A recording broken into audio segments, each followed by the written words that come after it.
배팅의 순간입니다. YG경제연구소의 차영주 소장입니다. 어서 오십시오. 안녕하십니까. 네.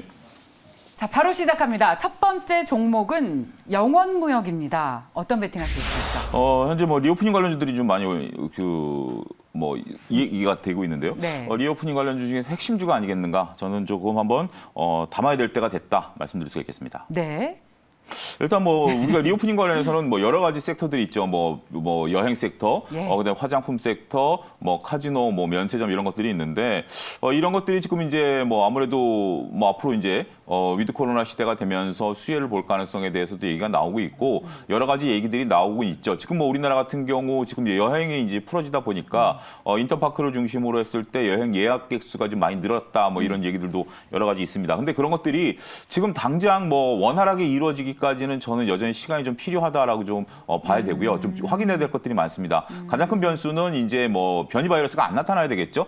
그렇게 된다면 올 여름쯤부터는 이런 것들이 정상화될 가능성이 있습니다만 그런 것들이 어느 정도 주가는 좀 반영이 돼 있다라고 보는 거죠. 근데 지금 이제 의류주 같은 경우는 특히 영업무역을 필두로 한 의류주 같은 경우는 그동안 반영이 거의 안 됐어요. 근데 네. 이제 우리가 이제 나들이 철을 맞이해서 지금 아무래도 코로나 확진자 수가 30만 명을 넘어섰다 하더라도 아무래도 보면 이제 나들이라든지 이런 개념들을 좀 과거보다는 많이 좀 풀어진 생각들을 하시는 분들이 많죠. 그러다 보면 의류에 대한 소비가 늘어날 가능성이 있다라고 보여지는 거죠. 더군다나 의류는 한 2년 동안 소비가 안 일어났었던 거기 때문에 2년이 지나면 체형도 변하고 우리가 유행도 변하고 여러 가지가 변하기 때문에 이제는 좀 본격적으로 의류 매출이 일어날 가능성이 있다라고 보는 거죠. 더군다나 영업무역 같은 경우는 지금 우리가 한때 주가가 빠졌었던 이유가 주요 생산기지였던 동남아가 생산을 원활히 못했었던 부분들이 반영이 됐었는데 이게 지금 원활히 생산이 되고 있다라는 점, 이런 점을 감안하게 된다라면 리오프닝 관련주 중에서 우리가 아직까지 그렇게 핵심으로 인식하지 않았었던 의류 중에 대표적인 영업무역을 봐야 되지 않을까 말씀드릴 수가 있겠습니다. 네.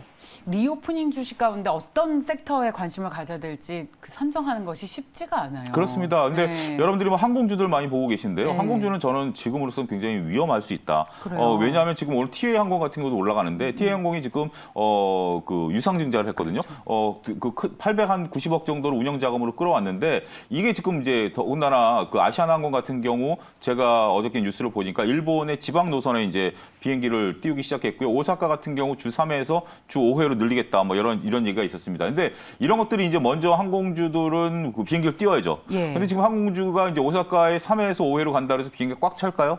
그건 아닙니다. 왜냐하면 그렇죠. 일본 같은 경우 아직 입국 제한이 있기 때문에 못 들어가. 근데 비행기는 띄워야죠. 근데 항공료는 2배죠.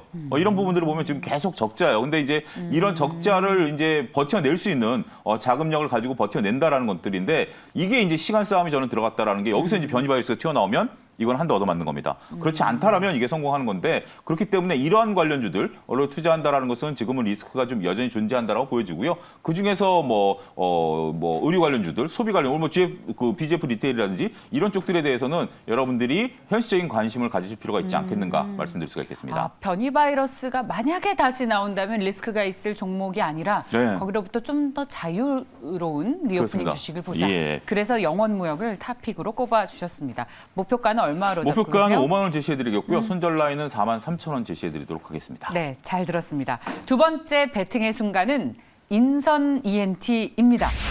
인선 ENT 같은 경우는 이제 폐기물 업체죠. 네. 인선 ENT 같은 경우 폐기물 업체인데 우리가 이제 폐기물 같은 경우 특수 폐기물과 일반 산업 폐기물로 나눌 수 있죠. 근데 우리가 이제 인선 ENT 같은 경우 일반 산업 폐기물 하면 이제 우리가 건물 지을 때 나오는 라든지 이런 것들을 이제 처리하는 거죠.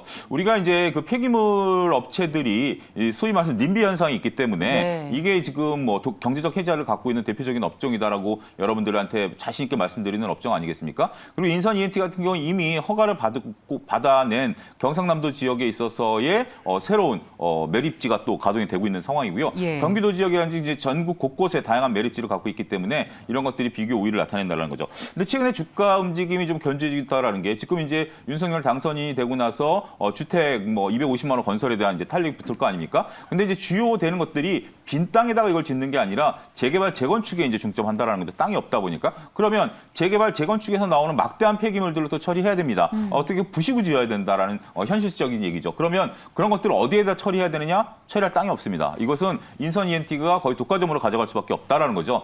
그런 부분들을 감안하게 된다라면 우리가 이제 건설주에 관심을 가지시는데 네. 이것도 맞죠. 저도 이제 GS건설을 지속적으로 추천드려 왔었는데 그거와 또 하나의 맞아요. 다른 궤로서는 맞아요. 이것을 짓기 위해서 폐기물을 처리해야 된다라는 그러한 어떤 당위성을 놓고 본다라면 인선 ENT에 대한 관심을 가지실 필요가 있지 않겠는가 말씀드릴 수가 있겠습니다.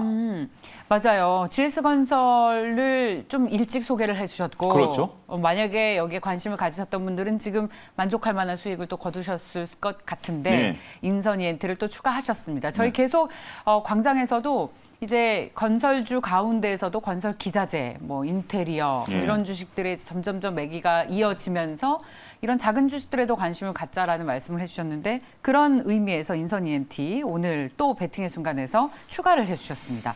자 그렇다면 목표가 얼마로 잡고 계십니까? 목표가는 15,000원 제시해드리고요. 손절 라인은 10,000원 제시해드리도록 하겠습니다. 네.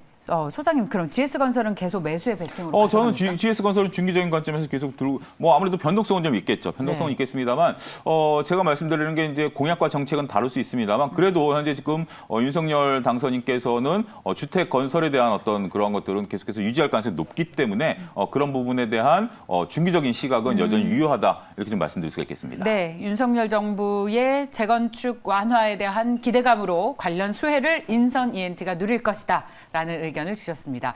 세 번째 베팅의 순간은 SK텔레콤. 네, SK텔레콤입니다. 우리가 네. 이제 통신주라고 본다라면 주로 이제 경기 방어적인 성격을 가지고 이제 통신주로 접근을 했었는데 최근에 움직임은 좀 이런 데서 탈피가 된 것 같습니다. 결국 통신주들도 이제 각자 이제 정관을 바꿨거든요. 그러니까 이제 기존에는 우리가 이제 휴대폰과 관련된 부분들 이런 것들이 가장 컸다라면 이제는 5G 시대를 맞이해서 본격적으로 뭐 저도 이제 그 5G 이제 핸드폰입니다. 이게 잘 안 터져요. 안 터져요. 네, 안 터지고 있습니다만 결국 이 시대는 가야 되는 겁니다. 우리가 이제 사물 인터넷이라든지 자율주행을 하기 위해서는 5G가 필수입니다. 이게 없으면 자율주행 불가능합니다. 그렇기 네. 때문에 여기에 지금 막대한 투자가 이루어지고 있고 또 SK텔레콤 같은 경우 최근에 이제 메타버스에 대한 진출 이런 얘기들이 나오고 있어요. 우리가 이제 이런 것들에 대한 시대적인 흐름을 잘 읽어내셔야 되는 게 우리가 작년 가을에 메타버스 관련해서 이제 컨텐츠주들이 많이 올라가지 않았습니까? 예. 결국 컨텐츠를 갖고 있는 것이 메타버스를 장악할 수 있을 것이다라고 봤는데 지금 이제 문제시되는 것은 기술이 아직까지